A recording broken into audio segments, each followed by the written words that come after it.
Hoje eu acordei me sentindo só, me sentindo pó, igual a Jó.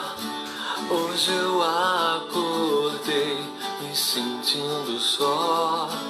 Meu Deus, tenha dó de mim. Tô aqui sem saber pra onde ir.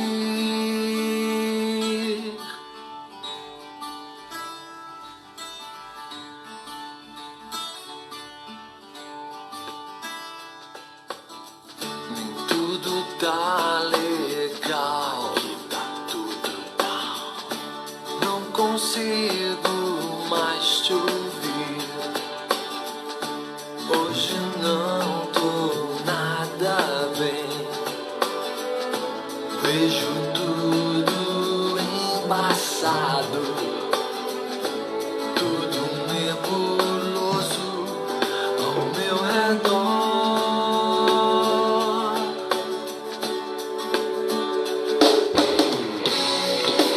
Vou fechar meus olhos, desligar de tudo pra ouvir tua voz.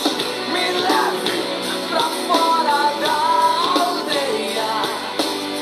Preciso te sentir outra vez.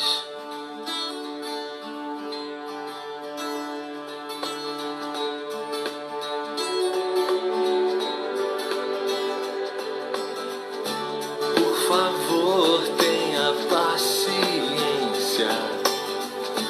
O caminho é estreito, eu tô na contramão. Você é a pessoa certa. Vou esvaziar o meu porão, jogar fora tudo que não é teu. Nada mais, só quero te ouvir. Nada mais, preciso ouvir tua voz. Não quero mais acordar assim, me sentindo só, me sentindo pó, igual a Jó, me sentindo só. Nada mais, só quero te ouvir. Nada mais, preciso ouvir tua voz. Não quero mais acordar assim, me sentindo só, me sentindo pó, igual a Jó, me sentindo só. Não quero mais acordar assim, não quero mais acordar assim, não quero mais acordar assim. Não quero mais acordar assim, não quero mais acordar assim, não quero mais acordar assim.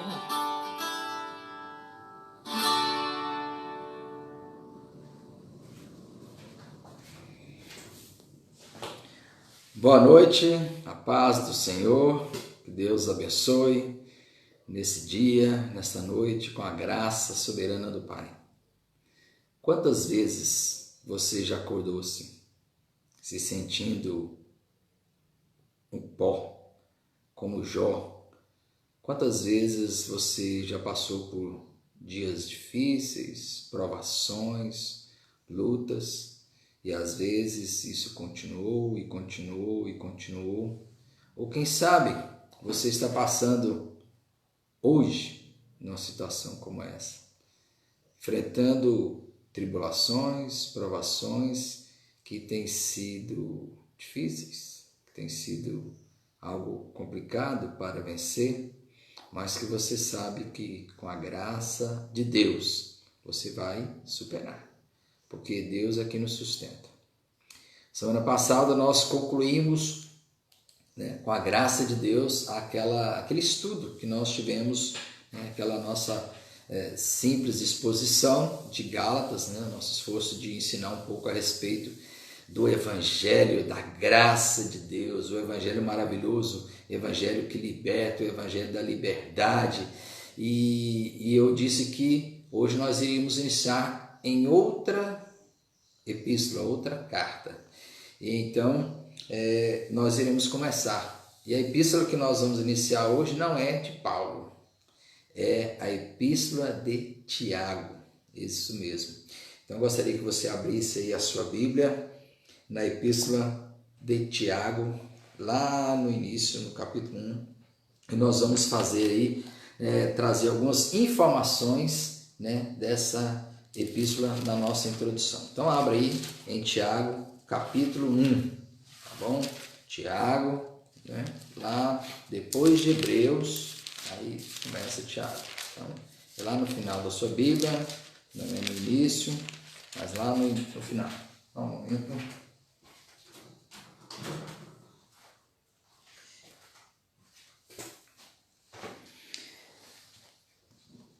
Então, nós temos aqui a epístola, nós vamos ler alguns versículos, os quais nós iremos tratar no dia de hoje, provavelmente os primeiros versículos. Depois nós vamos lendo para ver até como nós vamos estar expondo e até onde nós vamos chegar. O tema hoje é provações que fortalecem. Carta ou epístola de Tiago é conhecida como uma das primeiras, né, uma das epístolas universais. Tiago, servo de Deus e do Senhor Jesus Cristo, às 12 tribos que se encontram na dispersão, saudações. Meus irmãos, tende por motivo de toda alegria o passardes por várias provações, sabendo que a provação da vossa fé, uma vez confirmada, produz perseverança. Ora, a perseverança deve ter ação completa, para que sejais perfeitos e íntegros, em nada deficientes. Perfeitos e íntegros, em nada deficientes. Até aí por enquanto. Vamos orar. Senhor Deus, eterno Pai, Tu és maravilhoso para conosco. O Senhor é santo, o Senhor é poderoso, o Senhor é digno de receber toda adoração. Nós entregamos as nossas vidas ao Senhor, porque sabemos que o Senhor é quem cuida de nós nos momentos difíceis, nos momentos complicados, em toda a nossa vida, Deus. E o Senhor, com certeza, há de nos ensinar e falar ao nosso coração.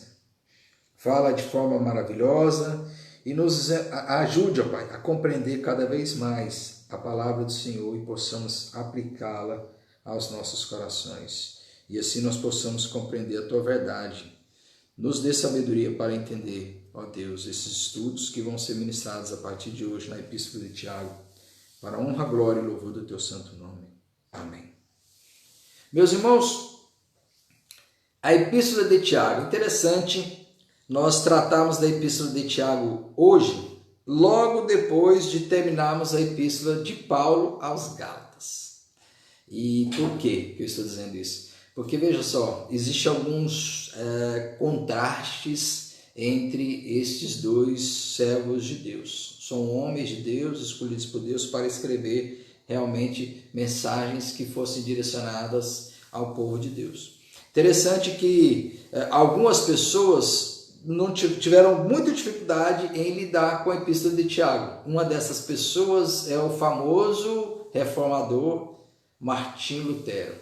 Eu não sei quantos se lembram quando estávamos estudando sobre a Epístola de Paulo aos Gálatas, ele dizia que a Epístola de Gálatas era a sua Catalina, ele amava, Lutero tinha uma paixão muito grande pela Epístola de Paulo aos Gálatas porque falava da liberdade. A gente tem que entender o contexto, né? Por que Lutero amava tanto? De fato, é uma epístola maravilhosa, a mensagem de Paulo aos Gálatas é maravilhosa porque fala da liberdade do Evangelho, sem as amarras da religiosidade legalista, sabe? Então, nós temos que entender o seguinte: Lutero, ele era um homem que antes de conhecer a Cristo de verdade, ele era extremamente religioso, sim. Lutero, ele era tão religioso que ele lutava, ele fazia esforço, ele fazia até certos sacrifícios, ele fazia certos sacrifícios para poder se sentir perdoado por Deus, mas ele, sem conhecer o Evangelho, ele achava que poderia alcançar o perdão de Deus ou o favor de Deus por meio de regras, de rituais e até mesmo de uma vida ascética, ou seja, abrir mão de tantas coisas. Às vezes ele lutava contra o seu próprio pecado e ele tinha uma angústia muito grande. Então, quando ele conheceu a graça do Evangelho, ele se libertou e ele ficou tão feliz e ele ficou tão empolgado que ele abraçou o Evangelho da graça de Deus, a justificação pela fé, e enfatizou tanto isso na carta de Paulo aos Romanos, na carta de Paulo às Gálatas, na carta aos Efésios, que ele, quando se deparou com a epístola de Tiago, que é uma epístola que trata a respeito da prática da fé cristã, é uma carta mais prática, não é uma carta doutrinária, não é uma carta que enfatiza a graça de Deus, não é uma carta que enfatiza o perdão, não enfatiza a obra de Cristo, ele menciona pouco o Evangelho de Cristo, porque Tiago ele escreve com um objetivo diferente de Paulo. Quando Paulo escreveu a carta aos Gálatas, era para combater o legalismo. Quando ele escreve a carta aos Romanos, também o tema da justificação pela fé, para combater também toda essa ideia de justificação pela lei. Aí Tiago vem escrever uma carta diferente, combatendo o antinomismo, um outro problema que existia também no meio cristão, que era aquela ideia de que você crê, acredita no Senhor Jesus, acredita no Evangelho e aí você vive de qualquer maneira, uma vida devassa, uma vida de pecado, uma vida de justiça e não se preocupa com isso. Então, Tiago ele vai combater isso. Inclusive, é um dos pesos que levou Lutero a ter dificuldade de aceitar a epístola de Tiago é quando ele fala do capítulo 2, quando ele fala da fé sem as obras é morta. E aí ele entende que Tiago está atacando o que Paulo escreveu. Mas, obviamente, Tiago não está atacando Paulo, Tiago não está indo contra Paulo, Tiago não está indo contra o Evangelho da Graça, mas ele, na verdade, está combatendo um outro problema. Ele está combatendo aquela fé morta, ou seja, aquela fé apenas teórica, uma fé que não é viva. E, em outras palavras, a fé que Tiago menciona, que Tiago fala, é a mesma de Paulo, só que de um ponto de vista diferente. Lutero, inclusive, chegou a chamar a epístola de Tiago de epístola de palha. Para vocês terem uma ideia, quando Lutero fez a primeira versão na tradução para o alemão do Novo Testamento, ele pegou e deixou Tiago lá para o final, depois de Apocalipse, depois de tudo lá. Ele traduziu todos os evangelhos, as cartas paulinas de Pedro, Tiago, João, tudo, e deixou Tiago lá para o final. Judas, que é uma pequena carta também de apenas um capítulo, e Tiago deixou lá para o final, porque ele dizia que era uma carta de palha, não era uma carta tão vigorosa e tão forte como as demais cartas. Então ele tinha essa dificuldade, e historicamente isso também tem. Nós vamos até falar um pouco sobre isso, né? Vamos aí na introdução falar um pouco a respeito, né? Como introdução, falar um pouco a respeito dessa epístola. Para vocês terem ideia, a epístola de Tiago foi um dos últimos livros a entrar no cânon do Novo Testamento, ou seja, a ser considerado como um livro canônico, um livro inspirado por Deus. Durante a história, aos poucos as igrejas cristãs elas foram se aceitando aquela epístola, né, essa epístola como sendo inspirada. Mas houve uma certa dificuldade, né? As igrejas latinas, gregas e siríacas levaram vários anos para aceitar esta carta. O que é isso? Igrejas latinas, gregas e siríacas, que eram igrejas, né, de algumas regiões diferentes, né? As igrejas gregas eram ali naquela região de Galo, né, dos Gálatas mesmo, a região ali de Efésios, assim, era a região ali da Grécia e de fala grega, siríaca de fala, né, síria, e latina que era mais do lado do Império Romano mais para cima. Então veja só, essas igrejas levaram, com o passar do tempo, os pais da igreja foram aos poucos aceitando e incluindo no cânon a carta de Tiago, mas ela levou um certo tempo. Inclusive, veja só, entre as igrejas latinas houve um documento que trazia uma cópia da epístola de Tiago, só que atribuía não a Tiago, o irmão do Senhor, que nós vamos falar daqui a pouco sobre quem é o autor, né, quem é o Tiago, a defesa, né, que nós hoje aceitamos, né, pelos eruditos que chegaram a essa conclusão, hoje aceito na maioria dos estudiosos, eles aceitam, e por isso que nós aceitamos, né, baseado nos estudos desses estudiosos, que o autor é o Tiago, irmão do Senhor Jesus, isso mesmo.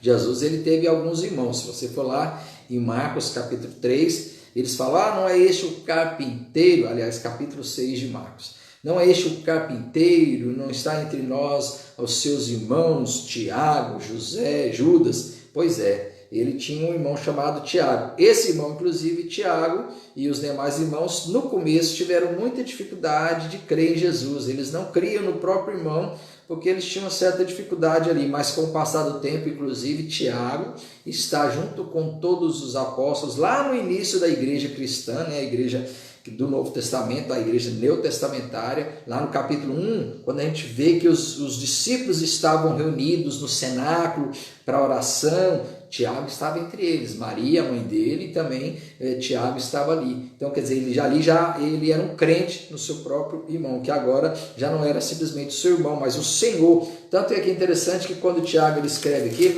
não se considera, não diz Tiago, irmão do Senhor, ele diz servo de Deus e do Senhor Jesus Cristo. Ele se considerava um servo do Senhor Jesus Cristo, porque via Jesus como realmente, completamente outro, né? O Senhor da vida dele.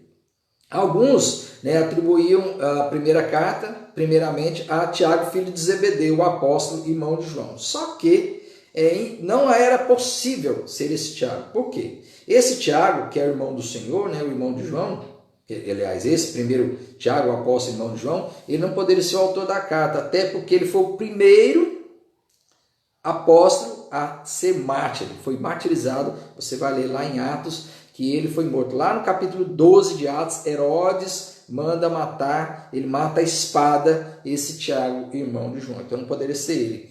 Existem outros Tiagos também, o Tiago menor, né? E existia também o Tiago, que era pai de outros apóstolos, mas na verdade o autor dessa epístola, com toda certeza, era o Tiago, irmão do Senhor. Por quê? Ele se tornou um grande líder da igreja cristã. Se você for olhar no início do ministério, como nós falamos, no início do ministério de Jesus, ele não cria em Jesus. Lá em João 7,5 vai mostrar isso, que os irmãos não criam. Mas depois eles passaram a crer. Se tornaram crentes mesmo no Senhor Jesus.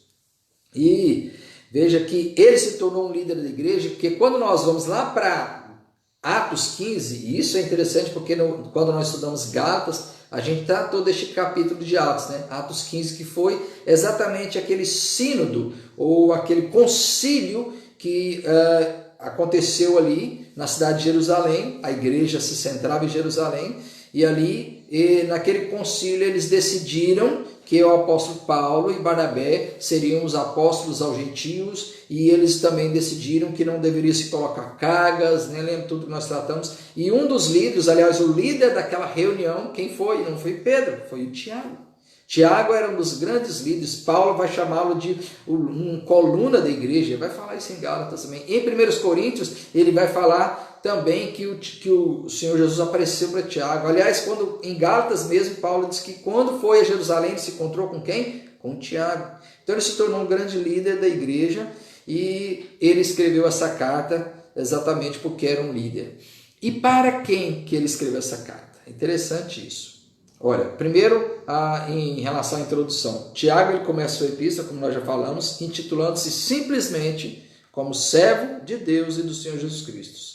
Alguns, eruditos, inclusive, questionam o fato dele não mencionar que era irmão do Senhor, mas muito provavelmente, como o William Barclay entende isso, e outros autores, é porque ele era humilde, um homem tão humilde que ele não quis se identificar como irmão do Senhor. Ele simplesmente dizia, ele é um servo do próprio irmão. Interessante, no começo ele não cria, mas depois veio a crer, a tornar-se um discípulo do próprio irmão, mas não mais vendo como um simples irmão, mas como o Senhor da sua própria vida, Então, ele com certeza agiu de forma submissa, fiel a Jesus, com humildade. Ele não se preocupava em ter e divulgar sua familiaridade física, mas ele estava muito mais preocupado na sua familiaridade espiritual com o Senhor, né? Sua herança espiritual. A tradição diz que Tiago era um homem que passava, olha que interessante, longas horas de oração. Isso é a tradição, ou seja, livros, histórias que contam acerca de Tiago. Diz que ele passava horas de oração e ele inclusive ficou conhecido como joelhos de camelo. Por que joelhos de camelo? Porque ele passava horas orando e orou tanto que o seu joelho criou calos de tanto que ele orava.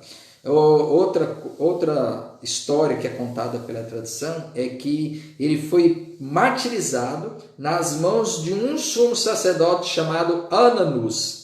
Esse Ananus, ele era um homem da aristocracia, era um homem rico, e a gente vai até entender, né, que quando no capítulo 5 ele condena os ricos, ele condena a soberba dos ricos, ele condena o glamour e toda a luxúria e luxo também dos ricos, né, que eles manjam suas riquezas. Então, certamente ele irritou muitos ricos da sua época, muitos poderosos, e um desses foi Ananus, que era da aristocracia. Além disso, ele também era um homem que pregava, que cria no Senhor Jesus Cristo. Então, se ele, como alguns dizem, né, ele era um defensor do judaísmo, ele com certeza não seria morto pelo sacerdote como ele foi. Ele foi perseguido e morto porque realmente ele era um cristão que defendia o evangelho e não a lei e não as regras do judaísmo.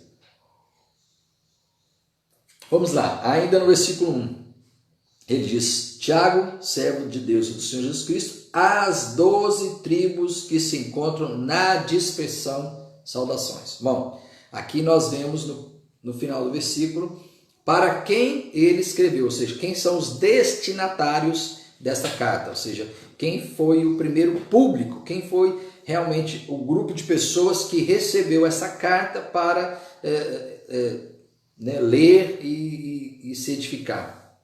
Ele diz aí, 12 tribos de Israel espalhadas por todo o mundo romano. Muito provavelmente, segundo estudiosos, esses 12 tribos não eram 12 tribos de judeus apenas, mas eram judeus crentes. Eram os 12 tribos de judeus crentes, porque ele vai falar de Jesus, ele vai falar crentes no Senhor Jesus. Não eram apenas crentes no Deus de Israel, mas no Senhor Jesus. Eles criam em Jesus de fato como Messias. E provavelmente essa diáspora, né, que eles que se encontram na dispersão, ou na diáspora, que quer dizer dispersão, isso foi exatamente o que aconteceu depois do capítulo 8 de Atos. Se você se lembra, lá no capítulo 8 de Atos, mostra no capítulo 7, primeiramente, a morte de Estevão. Depois da morte de Estevão, no capítulo 8 já começa falando que levantou-se uma grande perseguição e os cristãos foram se espalhando por vários e vários lugares, ficando apenas os apóstolos em Jerusalém. Então, com exceção dos apóstolos, todos os cristãos se espalharam. Houve uma grande perseguição, primeiramente, pelos judeus, esses judeus crentes em Jesus. Discípulos de Jesus foram perseguidos pelos seus próprios irmãos, pelos judeus.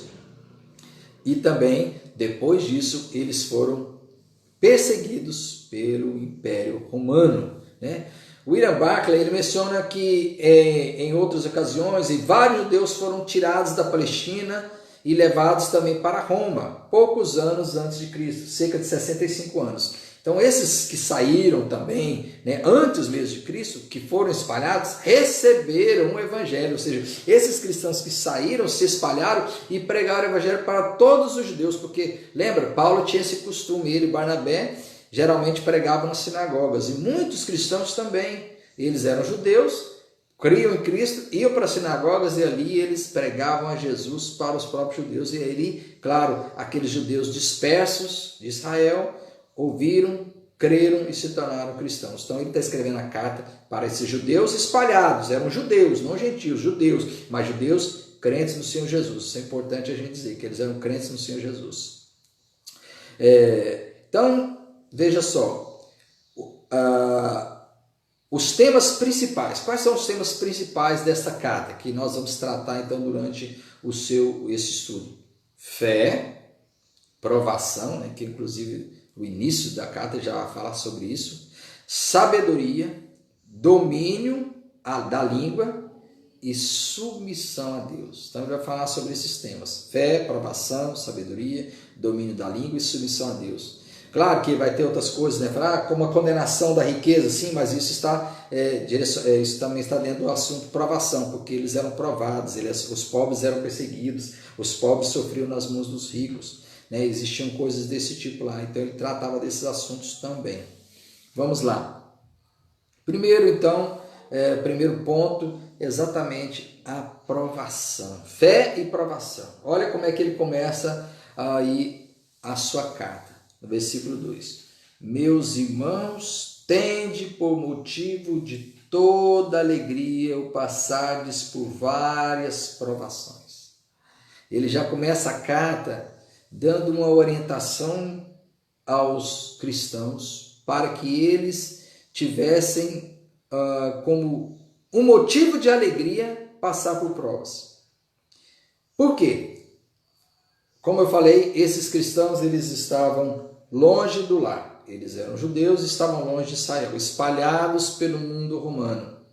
Então ele chama atenção para isso, porque eles estavam fora de casa, eles estavam longe do lar e, além disso, lá eles estavam sendo perseguidos, tanto por judeus que não criam no Evangelho, que não criam em Cristo, e por isso os viam como traidores ou como pessoas de uma seita e não queriam de fato crer em Jesus de forma alguma, obviamente. E, claro, eles também eram perseguidos no Império Romano. Houve grande perseguição, né? Os cristãos eram vistos como ateus. Olha que interessante. Cristãos vistos como ateus. Por que eles criam?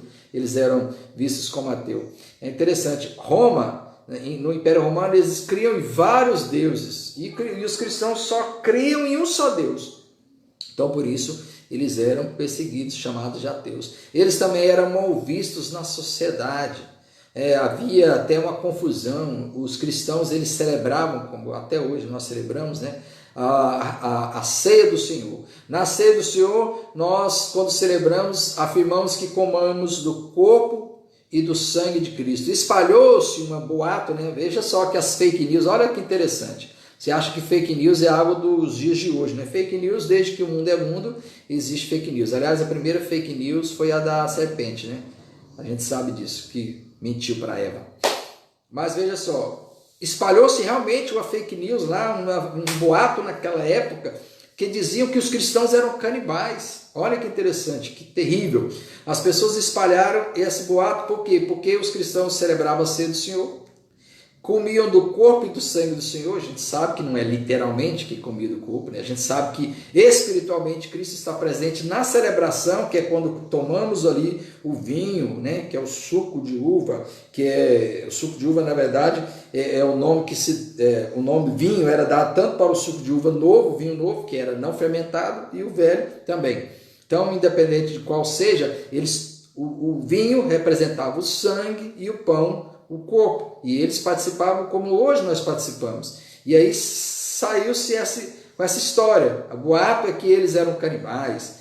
Eles inventaram vários boatos, e então a perseguição foi tão grande, inclusive foi tão grande, que quando Nero, naquele acesso de loucura dele, decidiu colocar fogo em Roma para reconstruir uma nova Roma, ele pôs fogo em Roma, os historiadores dizem isso. E ele, então, sendo pressionado pelos líderes, senadores e tudo mais, o que ele fez? Foram os cristãos. Aí o povo já não gostava dos crentes, caíram em cima, e aí eles eram levados para aqueles coliseus, eram mortos, viravam chamas, né? Eram colocados em postes incendiados para iluminar a cidade, animais os atacavam, então eles morreram de forma trágica. Houve muita perseguição. Então eles estavam numa situação assim de perseguição, eles também eram oprimidos pelos ricos. A gente vai ver no capítulo 2, no capítulo 5, toda essa opressão, né? Pessoas que tinham dinheiro, recursos deste mundo e não ajudavam. Então por isso que ele vai falar muito sobre isso. Inclusive dentro da igreja havia essa divisão, e ele vai dizer, olha, quem possui, né? Você realmente não ajuda o necessitado, não socorre, como é que você pode realmente falar de fé? Essa fé sua aí parece que ela não tem muita lógica, não. Então ele vai falar muito sobre essa questão da exploração dos mais ricos sobre os mais pobres. Então Tiago, como é que por que ele traz esse estudo? Porque ele fala sobre isso. Tende por motivo de toda alegria. Exatamente. Pelo fato deles sofrerem, ele está querendo dizer assim, Deus está moldando vocês. E em que se baseava Tiago? Nos ensinos do próprio Senhor Jesus, ou seja, do sermão, né? Vamos dizer assim, do Senhor Jesus. Olha, no Sermão do Monte, nós vamos ver que o próprio Jesus falou isso, né? Que ele falou assim, bem-aventurados, ou seja, felizes sois vós quando vos perseguirem por causa da justiça, vos perseguirem e maltratarem por causa do evangelho, do meu nome. Então, quer dizer, o sofrimento, de fato, era algo que Deus estava permitindo que acontecesse sobre aquele povo, sobre aqueles irmãos, para que eles pudessem ser fortalecidos. É interessante que C.S. Lewis, ele vai dizer, ele diz assim, o sofrimento é o megafone de Deus. Deus nos chama a atenção pela dor. É isso que C.S. Lewis quer dizer. Muitas vezes, a gente não entende o sofrimento. Não entende por que Deus permite que a dor chegue até nós. Mas, se nós pararmos para pensar, foi por meio da pior dor que Cristo nos salvou, não foi? A dor de ser injustamente crucificado, a dor de ser separado do Pai, a dor de ser acusado injustamente. O mundo, se nós olharmos, o mundo não é o lugar perfeito. O mundo não é o lugar perfeito. Você já parou para pensar nisso? O mundo não é o lugar perfeito. Aqui é um lugar de dor. A dor faz parte deste mundo. Sabe por quê? Porque nós estamos aqui de passagem. Às vezes a gente gostaria que toda doença, toda enfermidade, todo sofrimento se acabasse. Algumas pessoas inclusive chegam a dizer assim, se Deus é bom e Ele é poderoso, então por que não acaba o sofrimento? Por que existem tanta dor, tanta injustiça nesse mundo? Só que a dor é como se Deus estivesse nos moldando, e é isso que ele fala, tende motivo de toda alegria e passados por várias provações. Então, quer dizer, passar por provas não é que a gente gosta de sofrer, não é que ele está dizendo, vocês têm que ser felizes por sofrer. Ele não está falando que você não pode chorar, não pode lamentar. Se nós formos olhar para as Escrituras, a gente vai ver que aqueles servos de Deus que passaram por provas, e a gente vai ver que vários deles passaram por algumas provas, todos os homens de Deus, mulheres de Deus, passaram por provações e lutas. Inclusive o próprio Filho de Deus, que foi o que passou pelo sofrimento maior de ter se humilhar, ser como um de nós, experimentar todas as nossas fragilidades, fraquezas. O santo, perfeitamente santo, teve que se rebaixar e ser um como nós para nos salvar. E ele passou por muito e muito sofrimento. Nós não somos melhores, né? Inclusive Jesus disse, o servo não é maior do que o Senhor, seu Senhor.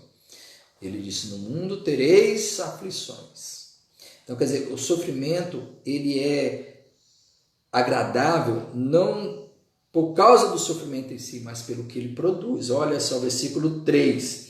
Sabendo que a provação da vossa fé, uma vez confirmada, produz perseverança. É interessante, essa é uma das palavras-chave na epístola de Tiago. Perseverança. Ele vai dizer que uma vez, ou seja, a provação da nossa fé, uma vez confirmada, produz perseverança. Isso é o resultado da provação. O que a provação faz? Ela nos molda. É interessante, a provação aqui, o termo dokmon, era como uma moeda legítima. Mas que moeda é essa? Era uma moeda que era preciso tirar todas as impurezas. Aquelas moedas de antigamente, naquela época, elas eram feitas de ouro, de prata, e elas tinham que ser limpas, tirar toda a sujeira. Então, muitas vezes, aquelas moedas, para tirar toda a impureza, tinha que ir para o fogo. O ouro, para se tornar limpo e puro, ele vai para o fogo e ali, ele é produzido ali, ele é derretido e toda a sujeira é tirada até que ele fique puro, limpo. Então, essa é a ideia, dokmon, de uma moeda legítima, uma moeda sem sujeira, sem impureza. A provação é por meio da dor, do fogo. É a tribulação, é a provação. Nós não gostamos de passar por prova, é verdade, mas nós alcançamos a aprovação, ou seja, a aprovação de Deus, nos tornamos dokimon, limpos para Deus, tirando todas as impurezas de nós, é por meio da aprovação, que nos traz perseverança, que é hipomone. Não é a simples capacidade de suportar adversidades, mas sim a capacidade para transformá-las em grandeza, em glória. Ser perseverante é você não apenas ser capaz de suportar as adversidades, mas é você ter a capacidade de transformar, ou seja, é aquele que você passou pela prova, passou pelo sofrimento, você supera aquilo, mas mais do que isso, você transforma aquele sofrimento em glória, você transforma aqueles momentos de dor em algo benéfico para a sua vida, para o seu caráter. Na verdade, Deus trabalha em nosso caráter, Deus vai trabalhando profundamente em nosso caráter, vai nos moldando, e a gente sabe que ninguém está preparado. Olha o que ele diz aí, ó. Versículo 4 agora, ele diz assim, versículo 3 diz, né? Se a aprovação, sabendo que a aprovação da vossa fé, uma vez confirmada, produz perseverança. Versículo 4, ora, a perseverança deve ter ação completa, que é o que? Essa ação completa é teleion, quer dizer, perfeição. Nós vamos ser perfeitos? Não é essa perfeição de pureza, sem pecados, mas é a perfeição de maturidade num relacionamento correto com Deus. Isso é o teleion, né? O Deus, ele nos prepara e ele vai nos moldando para que a gente possa estar bem próximo, bem amadurecido. Não é pronto, não é sem pecados, mas a ideia aqui é maturidade espiritual. E às vezes a gente pensa assim, mas quando é que eu estou maduro? A gente não sabe.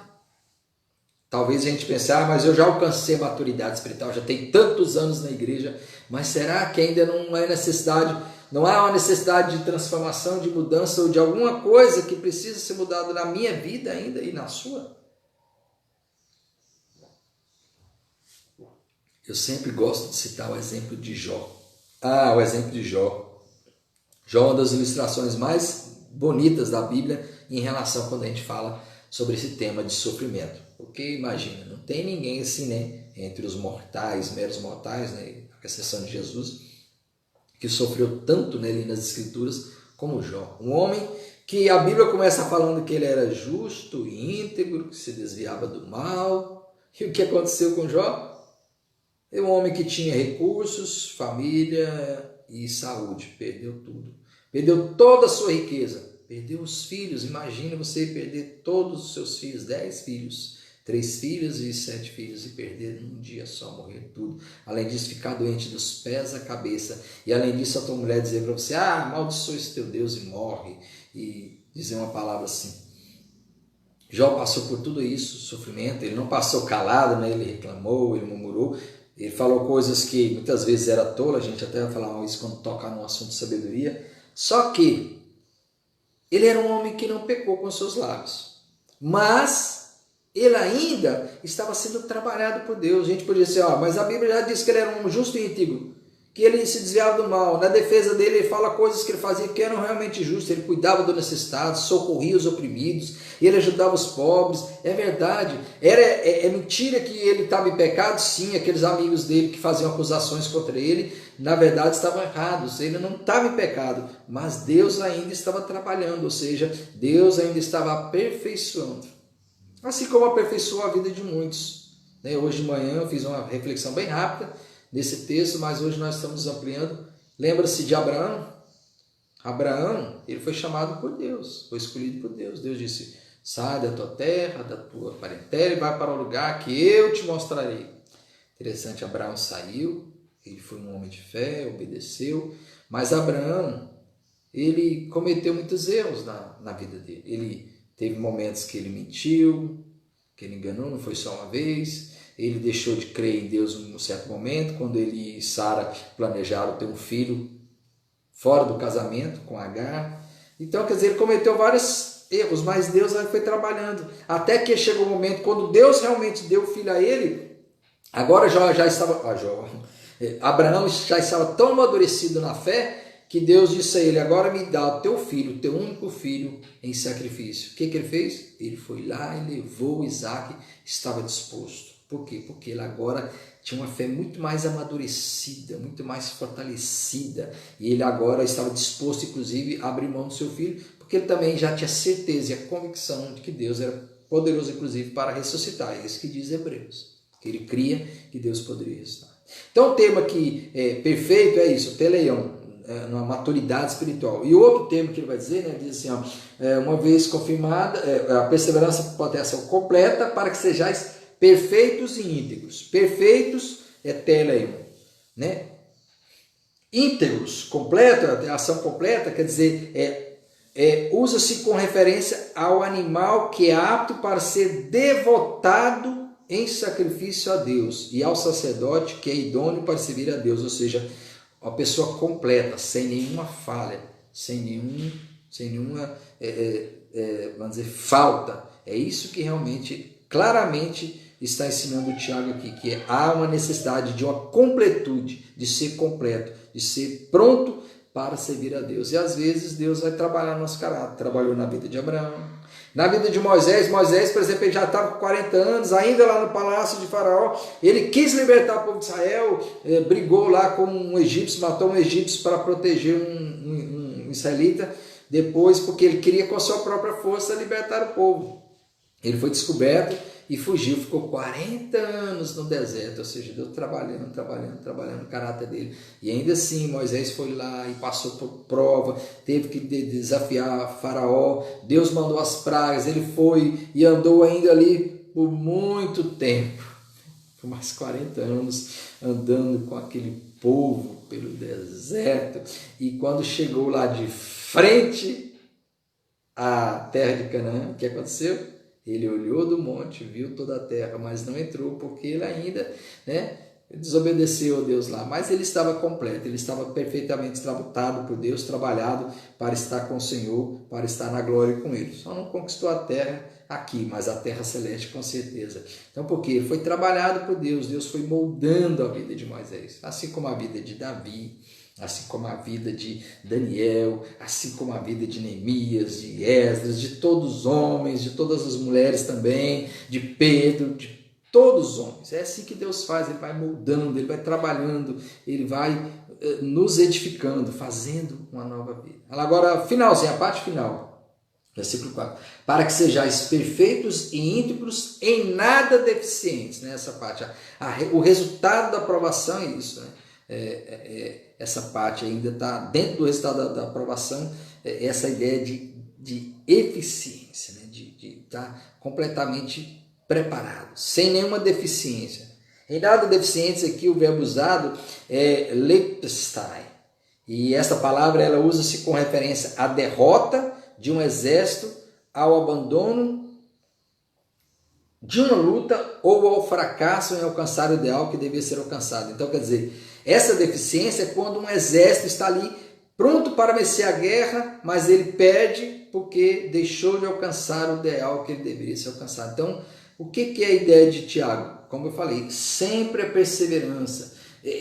Sem deficiência é você perseverar até o final, ir até o final para alcançar o ideal que se buscar. Perseverar até o fim. Ser completamente preparado por Deus para não desistir. Tiago aqui nos exorta então a não desistir, a não nos acovardar diante das lutas que são muitas.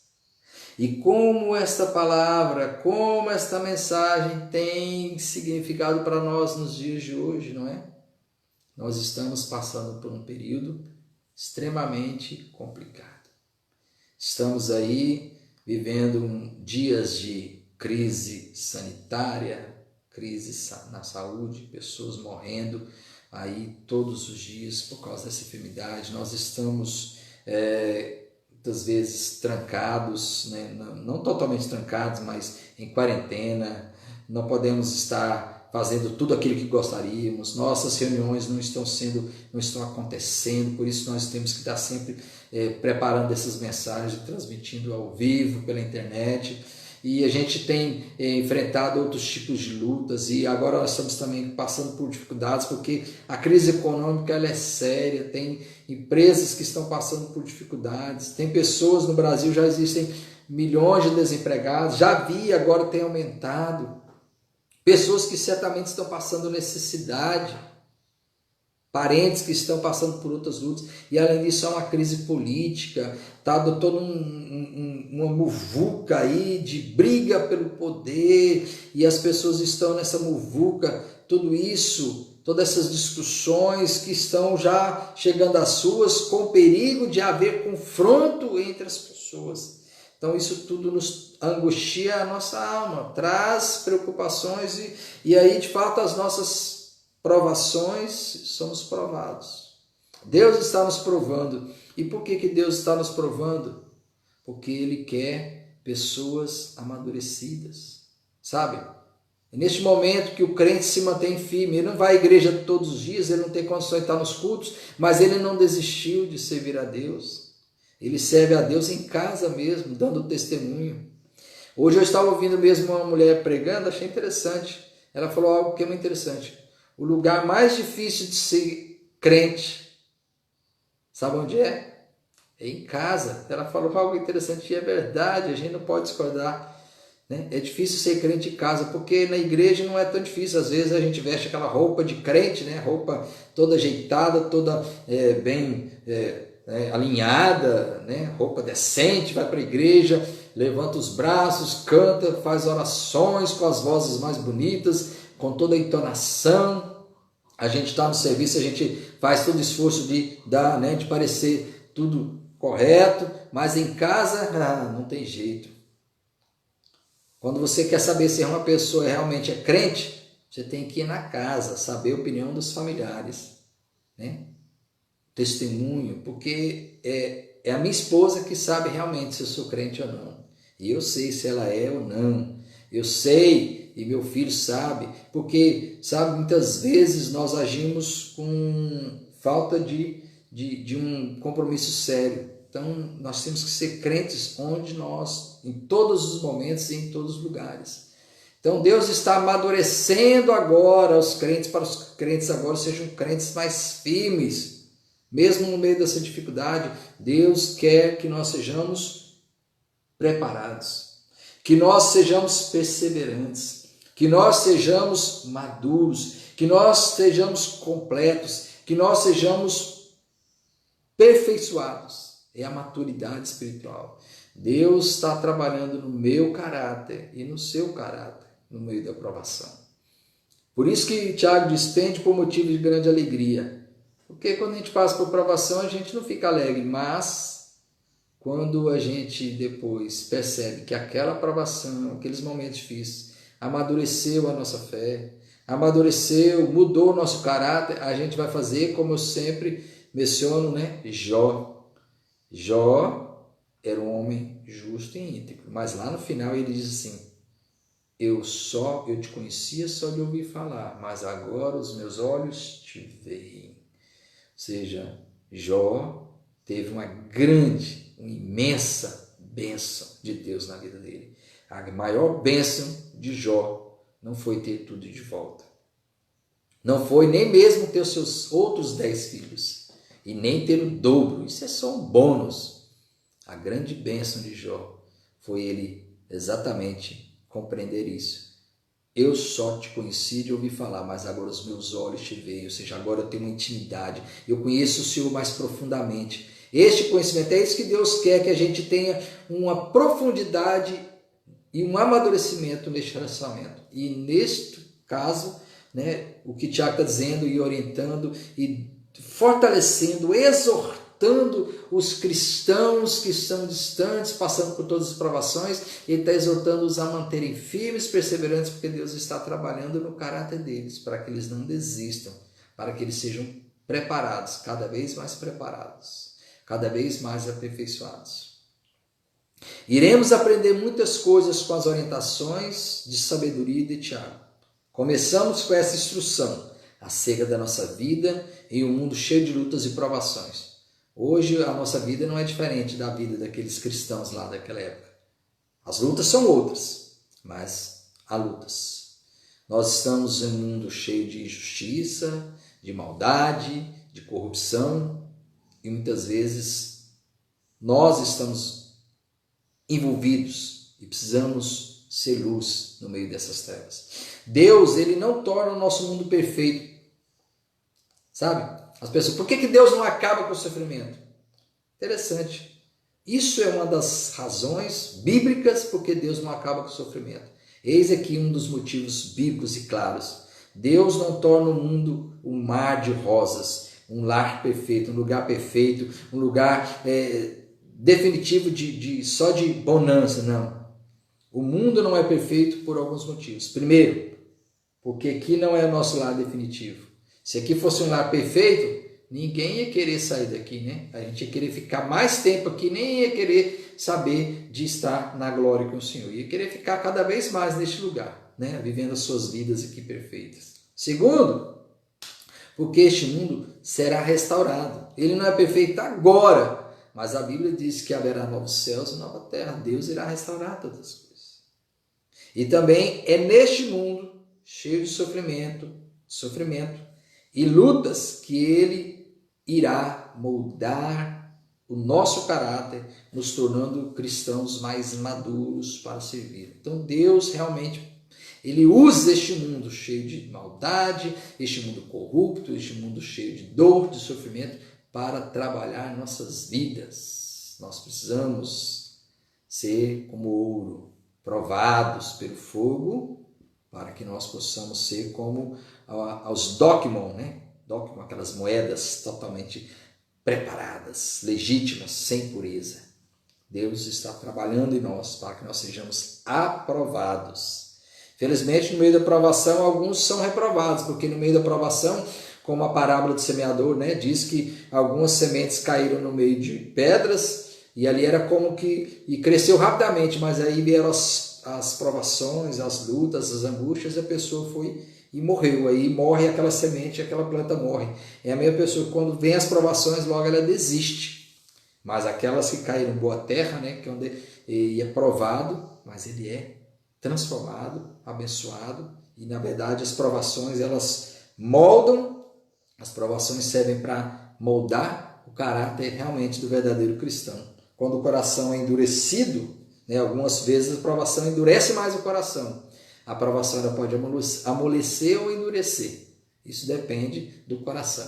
Se é transformado por Deus, ele vai amolecer. E será como um barro nas mãos do oleiro. E Deus vai fazer conforme a sua vontade, né? E nos moldar segundo os seus propósitos. Agora, se estiver endurecido, aí é difícil, porque aí é um coração que não quer mudança, que não quer ser transformado e desiste. Mas que Deus nos dê um coração amolecido e molde o nosso coração pelo poder do Espírito Santo em nossas vidas. Amém? Vamos orar. Pai de amor, Pai Santo, muito obrigado por Tua graça, por Tua misericórdia, porque o Senhor, Pai, nos ensina na Tua palavra que mesmo a dor, mesmo o sofrimento, mesmo as provações, são benéficas, ainda que não pareça. Elas servem para nos moldar. Nós não estamos no mar de rosas e nem é este o nosso lar definitivo. Que com certeza o Senhor vai nos preparar e nos tornar amadurecidos, perfeitos, aprovados para viver de acordo com a Tua vontade. Nos molde, ó Deus, e molde os nossos corações para a honra, glória e louvor do Teu santo nome. Amém. Deus abençoe, os irmãos tenham uma noite abençoada na presença do Senhor.